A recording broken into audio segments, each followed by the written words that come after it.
এটা কি সত্যি? এ তো স্বর্গ মনে হচ্ছে।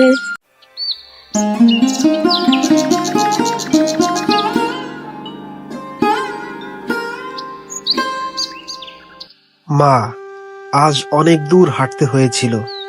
শুকনো কাঠ খুঁজতে খুঁজতে অনেক কষ্ট হলো। খুবই ক্লান্ত আমি, মা।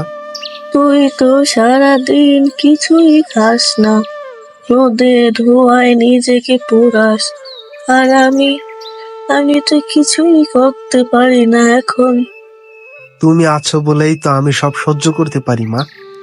তুমি না থাকলে এই পৃথিবীটা আমার কাছে অনেক খালি খালি লাগতো। তুমি আমার সব। তোর তো বয়স হয়েছে রে বাবা, এখন তোর নিজের একটা জীবন দরকার। আমার জীবন মানেই তুমি, মা। আর তোমার যতক্ষণ দম আছে, তোমার দেহে প্রাণ আছে, ততক্ষণ আমি তোমাকে ছেড়ে কোথাও যাব না, মা। এই গভীর জঙ্গলে মা ও ছেলের বসবাস। তারা এখানে অনেক দিন ধরে আছেন এবং এখানেই স্বাচ্ছন্দ্যে জীবনযাপন করতেছেন। ছাদটা তো এবার একেবারে ভেঙে পড়বে মনে হচ্ছে। ওতে কিছু হবে না, মা। আমি এটা সকালে ঠিক করে দিব। এখন বাইরে ঝড়ো বাতাস বইছে, কোনোভাবেই যাওয়া যাবে না। কম্বলটা তোমার গায়ে ভালো করে জড়িয়ে নাও, মা। তোর কি মনে আছে সে ছোটবেলার কথা? তোর ছোটবেলায় যখন এমন ঝড় হতো, আমি তোকে বুকের কাছে জড়িয়ে রাখতাম। আজ তুই আমায় আগলে রাখিস। কি যে বলো, মা। সময় ঘুরেছে, কিন্তু ভালোবাসা তো একই আছে।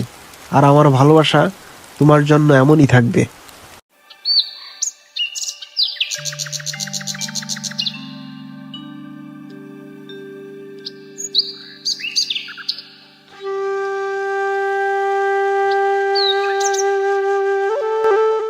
আর কতদিন এইভাবে চলবে? মায়ের কষ্ট আমার আর সহ্য হয় না। মা খুবই অসুস্থ। তাকে যত ভালো কথাই বলি, কিন্তু আমার তো মন মানে না। তার এই কষ্ট আমি কোনোভাবেই মেনে নিতে পারি না।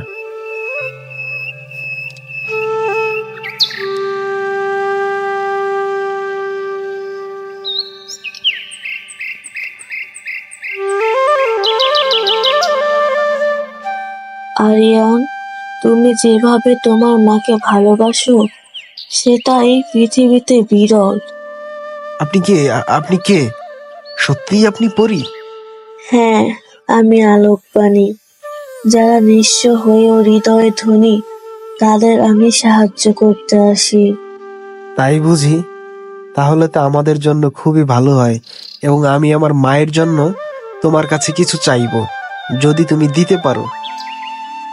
এরপর আরিয়ান এবং পরীর জাদুর মাধ্যমে তাদের বাড়ির উঠোনে গিয়ে নামলো, এবং আরিয়ান তার মাকে বলতে লাগলো, মা, মা, তাড়াতাড়ি এসো, দেখো কার দেখা পেয়েছি।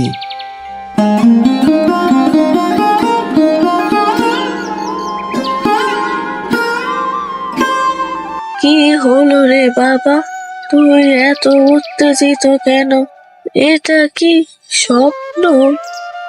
না মা, এটা কোনো স্বপ্ন নয়। আপনার ছেলে নিঃস্বার্থ ভালোবাসা আমাকে টেনেছে। আমি এসেছি তোমার দুঃখের দিন শেষ করতে। বছরের পর বছর এভাবেই কাটিয়েছি, কেউ কখনো আসেনি আমাদের কাছে। তাই তো এসেছি আমি। আজ থেকে তোমাদের জীবনে আসবে আলো, আর কোনো দুঃখ কষ্ট থাকবে না তোমাদের। হ্যাঁ, মা, পরী হয়তো ঠিক কথাই বলেছে। তিনি আমাদের জীবনে এসেছেন একটা আশীর্বাদ হয়ে, এবং তাকে উপরওয়ালাই পাঠিয়েছেন আমাদের জন্য। তুমি কেঁদো না, মন খারাপ করো না, মা।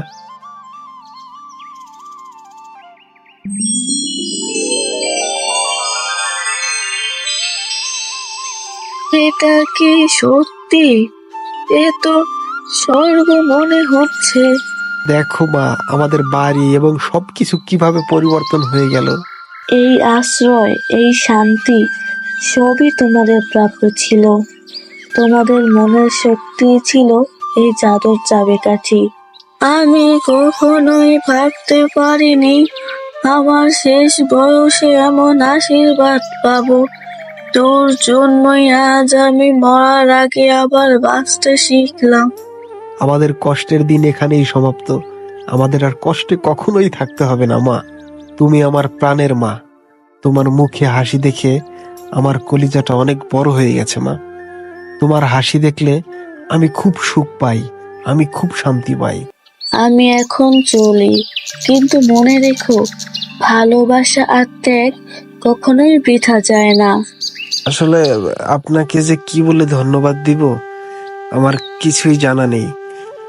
আমি কোনো ভাষা খুঁজে পাচ্ছি না, আমি যে আপনাকে কি বলবো।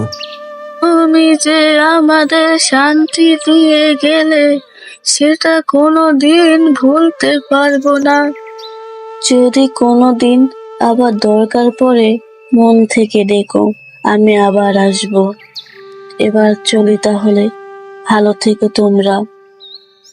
এরপরে পরী অদৃশ্য হয়ে গেল এবং তাদের জীবনটা যাতে সুন্দরভাবে কাটাতে পারে সেই জন্য তাদের সুব্যবস্থা করে দিয়ে বিদায় হয়ে গেল।